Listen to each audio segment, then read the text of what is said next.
അങ്ങനെ ഒരുപാട് നാളത്തെ കാത്തിരിപ്പിന് ശേഷം അവസാനം BlackRock bitcoin spot ETF iShares approved ആയി. അതാണ് ഇപ്പോഴത്തെ ഹോട്ട് ന്യൂസ്. എല്ലാവരുടെയും ചർച്ചാ വിഷയവും അത് തന്നെ. ഇതിനോടനുബന്ധിച്ച് BTCയുടെ പ്രൈസ് സഡനായി പൊങ്ങുകയും ചെയ്തു. ഇതൊക്കെ നമ്മൾ വൃത്തിയായിട്ട് ആന്റിസിപ്പേറ്റ് ചെയ്തതാണ്. ചോദ്യം, ഇനി എന്ത് എന്നുള്ള ചോദ്യം ഡീറ്റെയിൽഡ് ആയിട്ട് അറിയുന്നതായി let's dive into the video along with me, Febin Andrews.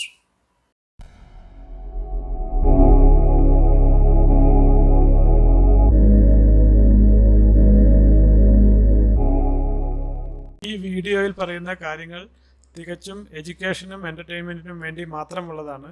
Crypto ഒരു അൺറെഗുലേറ്റഡ് അസറ്റ് ക്ലാസ് ആയതുകൊണ്ടും ഹൈലി വോളറ്റൈൽ ആൻഡ് റിസ്കി ആയതുകൊണ്ടും nothing in this video should be treated as a financial advice. Bitcoin bull market officially start ചെയ്തു എന്ന് തന്നെ നമുക്ക് വേണമെങ്കിൽ പറയാം. അതിന് കാരണം വേറൊന്നുമല്ല, ഇപ്പോഴത്തെ ഹോട്ട് ന്യൂസ് ആയ ബിറ്റ്കോയിൻ ETF അപ്രൂവൽ തന്നെയാണ്. എന്താണ് ബിറ്റ്കോയിൻ ETF എന്നും എന്തുകൊണ്ടാണ് ഈ ന്യൂസ് ഇത്രത്തോളം വലുതാണെന്നും ഇത് എങ്ങനെയാണ് ബിറ്റ്കോയിൻ്റെ സപ്ലൈ കുറയ്ക്കുന്നതെന്നും നമ്മൾ പഴയ വീഡിയോയിൽ കണ്ടു. അത് നിങ്ങൾ ഇതുവരെ കണ്ടിട്ടില്ലെങ്കിൽ ബിറ്റ്കോയിൻ ETF മലയാളം എന്ന് പറയുന്ന എൻ്റെ വീഡിയോ ഡീറ്റെയിൽഡ് ആയിട്ട് കാണുക. അത് ഒരു ബുൾ മാർക്കറ്റിൻ്റെ തുടക്കം എങ്ങനെ ഉണ്ടാകുമെന്നും എങ്ങനെയാണ് അതൊരു വലിയ ബുൾ റണ്ണിലേക്ക് നീങ്ങുക എന്നും വളരെ വൃത്തിയായിട്ട് പറയുന്നുണ്ട്. അത് കണ്ട ശേഷം തുടർന്ന് കാണുക. ഇത്ര നാളും നമ്മൾ കാത്തിരുന്നൊരു കാര്യം സംഭവിച്ചു, അത്രയേ ഉള്ളൂ നമ്മളെ സംബന്ധിച്ചിടത്തോളം. ഇനി നമ്മൾ നോക്കേണ്ടത് വാട്ട് നെക്സ്റ്റ് എന്നാണ്.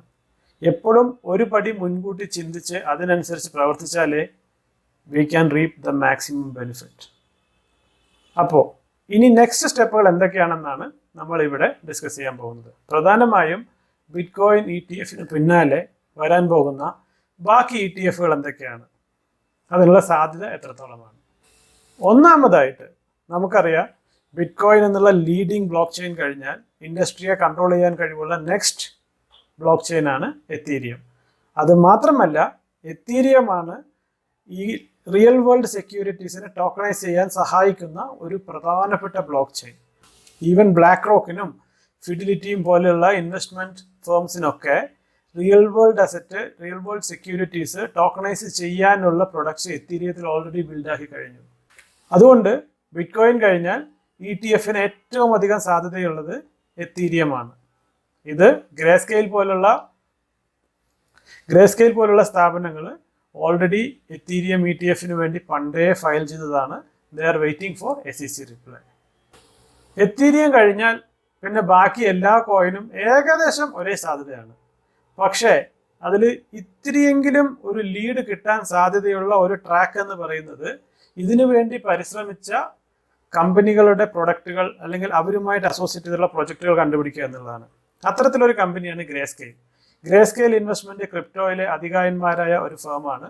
അവർ പണ്ട് തൊട്ടേ ETFs-ന് വേണ്ടി ട്രൈ ചെയ്യുകയും SEC-ക്കെതിരെ കോർട്ടിൽ പോയി വാദിക്കുകയൊക്കെ ചെയ്തിട്ടുള്ള കമ്പനിയാണ്. അപ്പോൾ അവരുടെ പ്രോഡക്റ്റുകൾ എന്തൊക്കെയാണെന്ന് അനലൈസ് ചെയ്ത് ബിറ്റ്കോയിനും എത്തീരിയവുമായിട്ടുള്ള പ്രോപ്പർട്ടി മാച്ച് ചെയ്യുന്നത് നോക്കിയാൽ നെക്സ്റ്റ് പോസിബിൾ ETFs നമുക്ക് ഇപ്പോൾ തന്നെ നെയിൽ ഡൗൺ ചെയ്യാൻ പറ്റും. അപ്പോൾ നമ്മൾ നോക്കുന്നത് ഗ്രേ സ്കെയിൽസിൻ്റെ പ്രൊഡക്റ്റാണ്.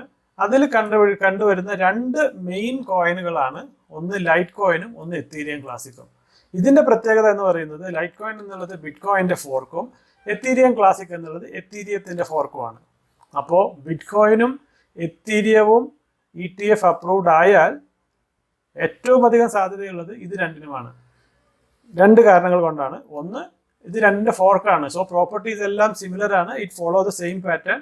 രണ്ടാമത്തത്, it is also managed by Grayscale investment. അവർ ETFs-ന് വേണ്ടി പൊരുതിയ ടീമാണ്. ഈ കാരണങ്ങൾ കൊണ്ടാണ് ഇത് രണ്ടിനും നല്ല സാധ്യതയുണ്ട്. നെക്സ്റ്റ് എന്ന് പറയുന്നത് XLM അല്ലെങ്കിൽ XRP എന്ന് പറയുന്ന കോയിനാണ്. ഇത് രണ്ടും കുറേ ഇഷ്യൂസ് ഉണ്ടാക്കി കുറേയധികം ലോഡ് സ്യൂട്ട് നടന്ന് അവസാനം വിജയിച്ച കോയിനാണ് XRP എന്ന് പറയുന്നത്. ഇത് രണ്ടും ക്യാഷ് ട്രാൻസാക്ഷൻ്റെ ഇതിൽ ബാങ്കിങ് പ്രൊഡക്ട്സിന് വേണ്ടി വർക്ക് ചെയ്യുന്ന ക്രിപ്റ്റോകളാണ്. അതായത് ബാങ്കിങ് പ്രൊഡക്റ്റുമായി കൈകോർത്ത് വർക്ക് ചെയ്യുന്ന പ്രൊഡക്റ്റുകളാണ്. അതിൽ XRP എന്ന് പറയുന്നത് SEC-ക്ക് എതിരെ ലോ സ്യൂട്ട് വിൻ ചെയ്ത ഫേമുമാണ്. അതുകൊണ്ട് ഇതിനും ഭയങ്കര സാധ്യതയുണ്ട്. ഇത് കൂടാതെ ഫ്യൂ മോർ കോയിൻസ്, ഇതൊരു പ്രഡിക്ഷൻ ആണ്. അതായത് പല സ്ഥലത്തുനിന്ന് ഞാൻ വായിച്ചറിഞ്ഞ കാര്യങ്ങളുടെ ബേസിലുള്ള ഒരു പ്രൊഡിക്ഷനാണ്. കറക്റ്റ് ആവാനുള്ള സാധ്യതയും വളരെ കുറവാണ്. ഇത് വളരെ പെട്ടെന്ന് ഉണ്ടാക്കിയ ഒരു വീഡിയോ ആയതുകൊണ്ട് ഇതിൻ്റെ സബ്സ്റ്റാൻഷിയേറ്റിംഗ് ഫാക്ട്സ് സബ്മിറ്റ് ചെയ്യാൻ പറ്റുന്നില്ല. എങ്കിലും ഈ കോയിനുകൾക്ക് മറ്റ് കോയിനുകളെ വെച്ച് റിലേറ്റീവ്ലി ഒരു സാധ്യത കൂടുതലാണ്. അതിൻ്റെ കാരണം ഇത് ഉണ്ടാക്കുമ്പോൾ തന്നെ ഗവൺമെൻറ് റെഗുലേഷൻസും കംപ്ലയൻസും വെച്ച് ബിൽഡ് ചെയ്ത കാര്യങ്ങളാണ്. ഇവരുടെയൊക്കെ ടീമിൽ ഉള്ള അഡ്വൈസേഴ്സിൽ ഒരാൾ ലീഗൽ കംപ്ലയൻസ് ഓഫീസറാണ്. അതായത് കറണ്ട് ലോ കംപ്ലൈൻറ്റ് പ്രൊജക്റ്റുകളാണ് ഇതൊക്കെ. അതിലും പ്രധാനമായിട്ട് 4 എണ്ണമാണ് ഞാൻ ഹൈലൈറ്റ് ചെയ്യാൻ ഉദ്ദേശിക്കുന്നത്: Link, Solana, Blockstack and EWT. EWT എന്ന് പറഞ്ഞാൽ എനർജി വെബ് ചെയിൻ ആണ്. Very big project having huge government types.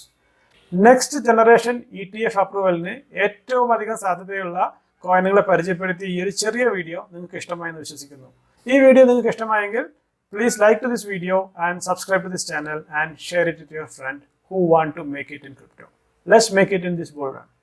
പുതിയൊരു വീഡിയോയുമായി വരുന്നവരെ സൈനിങ് ഓഫ്. ഫെബിൻ ആൻഡ്രൂസ്.